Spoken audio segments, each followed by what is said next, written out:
السلام عليكم الأخوات. اليوم إن شاء الله يوم مميز في البادية. بغيت نوريكم البنات الشجرة ديال الحامض اللي كاينه عندنا هنا في البادية.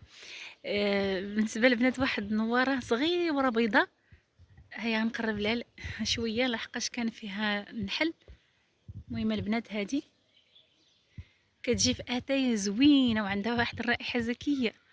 المهم نسيت عليه السمية ديالها. فيها هي مذاقها زوين في اتاي، نديرها في اتاي. ها هما كتار ولكن فيهم نحل، ما قدرتش نقرب ليهم. نوريه لكم البنات. شفتوا البنات؟ هي هادي دايره شجره ديال الحامض وفيها هاد النوار هكا.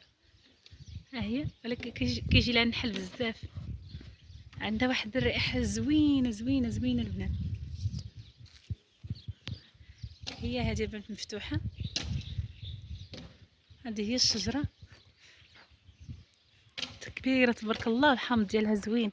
انا البنات كناخذ منها الحامض كنديه معايا ملي كنجي هنا للباديه، كنقطفو كنديه معايا للدار عندي وكنعصرو. كنعصر حامضه كلها مع ايترو ديال الماء بارد وشويه ديال السكر. الله البنات الا واحد العصير الليمون يعيش بزاف بزاف الصراحه.